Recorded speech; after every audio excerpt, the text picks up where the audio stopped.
Hello guys, আসসালামু আলাইকুম। আপনারা সবাই কেমন আছেন? আশা করি ভালো আছেন। আজ আমি চলে এসেছি কাশফুলের বাগানে। আমাকে অনেক ভালো লাগে কাশফুলের স্পর্শ। দেখতে পাচ্ছেন আমার হাতে প্রচুর কাশফুল। আর আমি যেখানে এসেছি সেই জায়গার সাথে আপনাকে পরিচয় করাই। ও, এই তো একবারে তুলোর মতো নরম কাশফুল। আর আমি এখন আপনাকে আমার ছোটবেলার একটা কাটা গাছের সাথে পরিচয় করতে যাচ্ছি।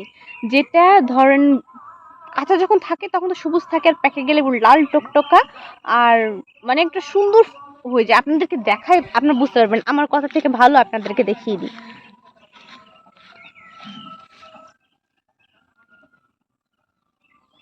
এই যে, আমি ভেবেছিলাম এটা খাওয়া যায়, পরে আম্মাকে জিজ্ঞাসা করি আম্মা এটা খাওয়া যায়, আম্মা বলছে না এটা খেও না, এটা খেলে পাগল হয়ে যায়। কিন্তু অনেককে দেখি খেতে।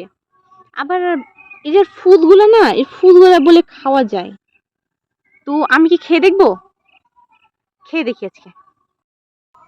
আমি আপনাদেরকে খেয়ে দেখাতে পারলাম না, কারণ আমার জামাই আমাকে বলছে জঙ্গলে ঢুকো না, ভীমটার সাথে রাসেল ভ্যাম্পায়ার না কি যেন একটা নাম সাপের, ওই সাপটাও থাকতে পারে। তো আমি এখন বাগানে এসেছি, আপনাদেরকে দেখাই বাগানে গাছে সার দেওয়া হচ্ছে। কিভাবে সার দেওয়া হচ্ছে আমি আপনাদেরকে দেখাচ্ছি, ঠিক আছে? এটা হচ্ছে পটল গাছ, পটল গাছে সার দেওয়া হচ্ছে যাতে পটল তাড়াতাড়ি বড় হয়ে যায়।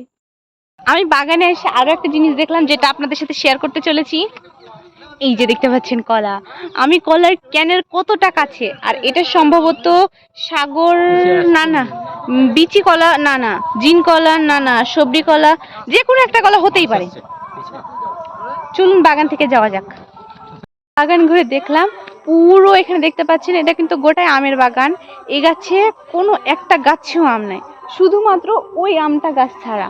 আপনি দেখুন ওই আম গাছটাতে আম আছে, একটু গড় করে দেখবেন ওই গাছে আম আছে।